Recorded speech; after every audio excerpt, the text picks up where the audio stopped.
Capítulo 4. Deixando a Igreja Metodista. A família de meu pai, de quando em quando, frequentava a Igreja Metodista e também as reuniões para estudos realizadas em casas particulares. Uma noite, meu irmão Roberto e eu fomos à reunião de estudos. O pastor que a devia presidir estava presente. Ao chegar a vez de meu irmão dar testemunho, ele falou com grande humildade, se bem que com clareza, acerca da necessidade de um completo preparo para encontrar nosso Salvador, quando vier nas nuvens do céu com poder e grande glória. Enquanto meu irmão falava, uma luz celeste enrubesceu-lhe o rosto, usualmente pálido. Pareceu ser levado em espírito acima do ambiente em que se achava e falou como se estivesse na presença de Jesus. Quando fui convidada para falar, levantei-me, com espírito livre, com o coração cheio de amor e paz. Contei a história do meu grande sofrimento sob a convicção do pecado e como finalmente receber a bênção que havia tanto procurava, completa conformidade com a vontade de Deus, e exprimi minha alegria nas boas novas da breve vinda de meu Redentor para levar seus filhos ao lar. Em minha simplicidade, eu esperava que meus irmãos e irmãs metodistas compreendessem meus sentimentos e se alegrassem comigo. Mas fiquei desapontada. Muitas irmãs suspiravam e moviam suas cadeiras ruidosamente, voltando-me as costas. Eu não podia imaginar nada que houvesse dito para ofendê-las, e falei com brevidade, sentindo o frio ambiente de sua desaprovação. Quando acabei de falar, o pastor B perguntou-me se não seria mais agradável viver uma longa vida de utilidade, fazendo bem aos outros, do que vir Jesus imediatamente e destruir os pobres pecadores. Repliquei que anelava a vinda de Jesus. Então o pecado teria fim e desfrutaríamos para sempre a santificação, sem que houvesse o diabo para nos tentar e transviar. Então ele perguntou se eu não desejaria antes morrer pacificamente em meu leito, do que passar pela dor de ser transformada, ainda viva, da mortalidade para a imortalidade. Respondi-lhe que desejava que Jesus viesse e levasse seus filhos, que eu estava disposta a viver ou morrer, conforme Deus desejasse, e que suportaria com facilidade a dor que dura um só momento, um abrir e fechar de olhos, que eu desejava que as rodas do tempo girassem velozmente e trouxessem o bem-vindo dia, quando corpos vis serão mudados e modelados segundo o corpo glorioso de Cristo. Também falei que quanto mais próxima do Senhor eu vivia, mais ardentemente ansiava por seu aparecimento. A essa altura, muitos dos presentes pareciam estar muito incomodados. Ao dirigir-se à classe, o pastor que conduzia o encontro expressou grande regozijo por estar à espera do milênio temporal, quando a terra se encherá do conhecimento do Senhor, como as águas cobrem o mar. Isaías capítulo 11, verso 9. Ele ansiava contemplar este glorioso período. Depois de encerrada a reunião, percebi que era tratada com visível frieza por aqueles que anteriormente tinham sido benévolos e amáveis comigo. Meu irmão e eu voltamos para casa sentindo-nos tristes por ser tão mal compreendidos pelos nossos irmãos e pelo assunto da breve volta de Jesus despertar-lhes tão severa oposição. Nós, porém, estávamos agradecidos porque podíamos discernir a preciosa luz e regozijarmo-nos em aguardar a vinda do Senhor. Não muito tempo depois disso, de novo assistimos à reunião de estudos. Queríamos uma oportunidade para falar do precioso amor de Deus que nos animava o coração. Eu especialmente desejava falar da bondade e misericórdia do Senhor para comigo. Realizara-se em mim uma tão grande mudança que parecia ser meu dever aproveitar toda a oportunidade para testificar do amor de meu Salvador. Ao chegar a minha vez de falar, relatei as evidências que provavam que eu fruía o amor de Jesus e olhava para a frente com alegre expectação de logo encontrar o meu Redentor. A crença de que a vinda de Cristo estava próxima me havia estimulado a mente a buscar mais fervorosamente a santificação do Espírito de Deus. Neste ponto, o dirigente da classe interrompeu-me dizendo: "Você recebeu a santificação pelo metodismo." "Pelo metodismo, irmã, não por uma teoria errônea." Fui compelida a confessar a verdade de que não era pelo metodismo que o meu coração havia recebido nova bênção, mas pelas verdades estimuladoras relativas ao aparecimento pessoal de Jesus. Por meio delas eu encontrar a paz, alegria e perfeito amor.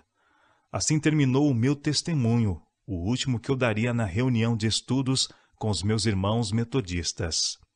Roberto então falou com mansidão, conforme era seu modo, mas de maneira clara e tocante que alguns choraram e ficaram muito comovidos.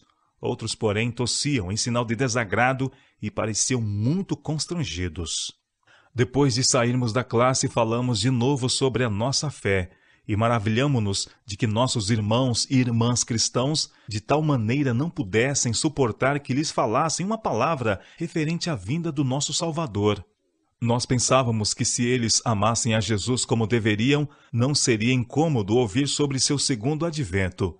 Pelo contrário, haveriam de saudá-lo com alegria. Convencemo-nos de que não mais devíamos frequentar a reunião da classe. A esperança do glorioso aparecimento de Cristo nos enchia o coração, e disso falaríamos quando nos levantássemos para dar testemunho. Isso parecia acender a ira dos presentes contra as duas humildes crianças que ousavam, a despeito da oposição, falar da fé que lhes enchia o coração de paz e felicidade. Era evidente que não podíamos ter liberdade na reunião de estudos, pois nosso testemunho provocava ao final da reunião escárnio e sarcasmo de irmãos e irmãs a quem tínhamos respeitado e estimado. Nessa época, os adventistas mantinham reuniões no Beethoven Hall. Meu pai e toda a nossa família as frequentavam com regularidade. Pensava-se que o segundo advento ocorreria em 1843. O tempo parecia tão curto para salvar pecadores que eu resolvi fazer tudo o que estivesse ao meu alcance a fim de levar os pecadores à luz da verdade. Porém, parecia impossível a alguém tão jovem e de saúde frágil fazer muito nessa grande obra. Eu tinha duas irmãs em casa, Sara, que era vários anos mais velha do que eu, e minha irmã gêmea, Elizabeth. Trocamos ideias e decidimos ganhar o dinheiro que pudéssemos para empregar na compra de livros e folhetos para distribuição gratuita. Isso era o melhor que podíamos fazer, e alegremente fizemos esse pouco. Eu ganhava apenas 25 centavos por dia, mas meu vestuário era simples. Nada era gasto com ornamentos desnecessários, pois a ostentação vã me parecia pecaminosa. Assim é que sempre tinha em depósito um pequeno fundo com que comprar livros convenientes. Estes eram colocados nas mãos de pessoas experientes a fim de os espalharem. Cada folha desses impressos parecia preciosa aos meus olhos, pois era um mensageiro de luz ao mundo, ordenando às pessoas que se preparassem para o grande evento que estava às portas. Dia após dia eu me sentava em minha cama, apoiada por travesseiros, executando minha tarefa com dedos trêmulos. Quão cuidadosamente eu punha de lado as preciosas moedinhas de prata ganhas, que seriam gastas em literatura com o objetivo de iluminar os que estavam em trevas. Nenhuma tentação de gastar meus rendimentos em satisfação pessoal me assediava. A salvação de seres humanos era a responsabilidade que me preocupava, e meu coração doía por aqueles que se gabavam de estar vivendo em segurança, enquanto a mensagem de advertência estava sendo dada ao mundo. Certo dia, eu ouvi uma conversa entre mamãe e minha irmã a respeito de uma palestra que haviam ouvido recentemente sobre o fato de que a alma não possuía imortalidade natural. Alguns textos comprobatórios citados pelo pastor foram repetidos. Lembro-me de alguns que muito me impressionaram. A alma que pecar, essa morrerá. Ezequiel capítulo 18, verso 4. Porque os vivos sabem que hão de morrer, mas os mortos não sabem coisa nenhuma. Eclesiastes capítulo 9, verso 5. A qual a seu tempo mostrará o bem-aventurado e único poderoso Senhor, Rei dos reis e Senhor dos senhores, aquele que tem, ele só, a imortalidade.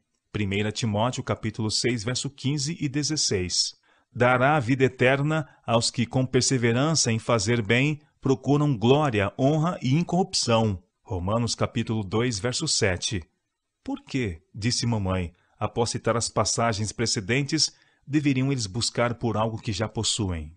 Eu ouvia essas novas ideias com intenso e aflitivo interesse. Quando a sós com minha mãe, perguntei-lhe se ela realmente cria que a alma não era imortal. Ela respondeu que receava havermos estado em erro nesse assunto, bem como em outros. Mas mamãe, volvi, A senhora realmente crê que a alma repousa na sepultura até a ressurreição? Pensa que o cristão, quando morre, não vai imediatamente para o céu, nem o pecador para o inferno? Ela respondeu: a Bíblia não nos dá provas de que haja um inferno eternamente a queimar. Se houvesse tal lugar, ele deveria ser mencionado no livro sagrado. Ora, mamãe, exclamei espantada, esta é uma estranha maneira de a senhora falar. Se a senhora crê nessa estranha teoria, não deixe ninguém ter conhecimento disso, pois temo que os pecadores se sentiriam seguros com essa crença e nunca desejariam buscar ao Senhor.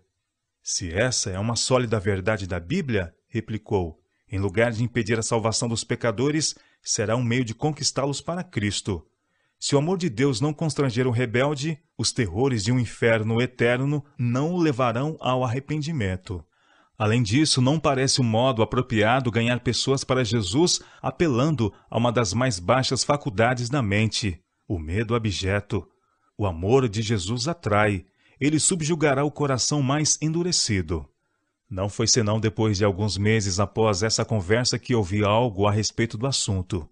Mas durante esse tempo pensei muito sobre o tema. Quando ouvi uma pregação sobre ele, criei que devia ser verdade.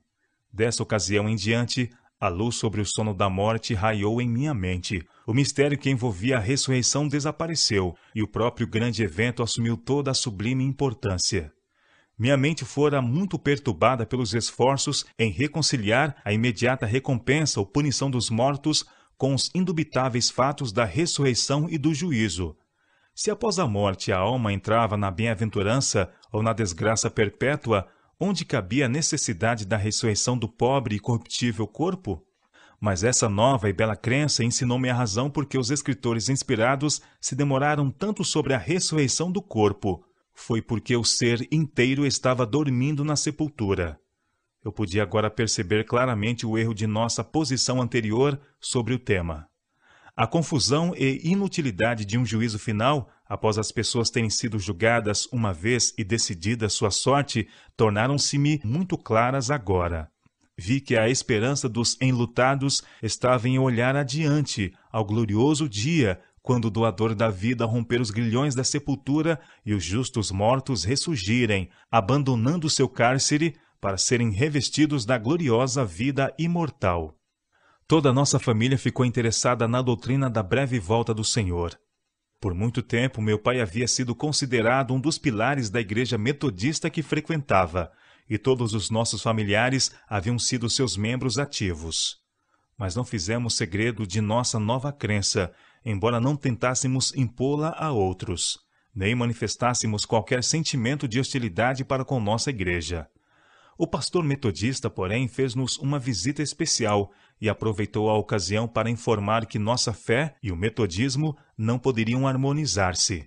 Ele não quis saber das razões de nossa crença, nem fez qualquer referência à Bíblia, de forma a convencer-nos de nosso erro, mas declarou que nós havíamos adotado uma nova e estranha crença, a qual a igreja metodista não podia aceitar.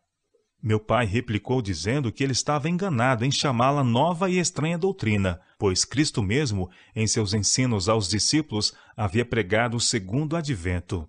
Ele disse: na casa de meu pai há muitas moradas. Se não fosse assim, eu vô-lo teria dito, pois vou preparar-vos lugar, e se eu for e vos preparar lugar, virei outra vez e vos levarei para mim mesmo, para que onde eu estiver, estejais vós também. João capítulo 14, versos 2 e 3. Quando ascendeu ao céu diante dos olhos atônitos dos discípulos e uma nuvem o ocultou, estando seus fiéis seguidores com os olhos fitos no Senhor que desaparecia, eis que junto deles se puseram 2 varões vestidos de branco, os quais lhes disseram: varões galileus, por que estáis olhando para o céu? Esse Jesus, que dentre vós foi recebido em cima no céu, há de vir, assim como para o céu o vistes ir. Atos capítulo 1, versos 10 e 11. E, disse papai, entusiasmando-se com o assunto, o inspirado apóstolo Paulo escreveu uma carta para encorajar seus irmãos tessalonicenses, dizendo: e a vós que sois atribulados, descanso conosco, quando se manifestar o Senhor Jesus desde o céu, com os anjos do seu poder, como labareda de fogo, tomando vingança dos que não conhecem a Deus e dos que não obedecem ao Evangelho de nosso Senhor Jesus Cristo, os quais, por castigo, padecerão eterna perdição ante a face do Senhor e a glória do seu poder, quando vier para ser glorificado nos seus santos e para se fazer admirável naquele dia em todos os que creem, porquanto nosso testemunho foi crido entre vós. Porque o mesmo Senhor descerá do céu com alarido, e com voz de arcanjo, e com a trombeta de Deus, e os que morreram em Cristo ressuscitarão primeiro. Depois nós, os que ficarmos vivos, seremos arrebatados, juntamente com eles nas nuvens, a encontrar o Senhor nos ares, e assim estaremos sempre com o Senhor. Portanto, consolai-vos uns aos outros com estas palavras. Esta é a mais alta autoridade para a nossa fé. Jesus e seus apóstolos trataram longamente do tema do segundo advento com alegria e triunfo, e os santos anjos proclamaram que Cristo, que subiu ao céu, virá novamente. Esta é a nossa ofensa, crer na palavra de Jesus e de seus discípulos. Tal doutrina é antiga e não traz nenhum traço de heresia. O pastor não tentou apresentar um simples texto que nos provaria estarmos em erro, mas desculpou-se sob pretexto de falta de tempo. Ele aconselhou que nos retirássemos discretamente da igreja e evitássemos dar publicidade ao fato. Estávamos conscientes de que outros irmãos se encontravam em situação similar pela mesma causa, e não desejávamos dar a entender que estávamos envergonhados de reconhecer nossa fé ou incapazes de sustentá-la pelas Escrituras. Assim, meus pais insistiram que eles fossem informados das razões de nossa saída. A única resposta a essa colocação foi uma evasiva declaração de que estávamos andando de modo contrário às normas da igreja, e o melhor caminho seria retirar-nos voluntariamente para evitar um processo regular de exclusão. Respondemos que preferimos um processo regular e exigíamos saber de qual pecado nos acusam, pois estávamos conscientes de que não havia nenhum erro em esperar e amar o aparecimento do Salvador. Não muito tempo depois, fomos notificados para estar presentes na reunião a ser realizada na sacristia da igreja. Havia poucos presentes. A influência de papai e sua família era tal que os oponentes não desejavam apresentar o nosso caso diante de um grande número de membros. A única acusação feita foi que estávamos contrariando as normas da igreja. Como resposta à nossa pergunta de quais regras havíamos infringido, foi declarado após um instante de hesitação que assistíramos a outras reuniões e negligenciáramos reunir-nos regularmente em nossa congregação. Declaramos que parte da família havia estado no campo por algum tempo e que ninguém que ficou na cidade se ausentara das reuniões da igreja mais do que umas poucas semanas, e que foram moralmente compelidos a permanecer distantes porque o testemunho que davam encontrou acentuada desaprovação.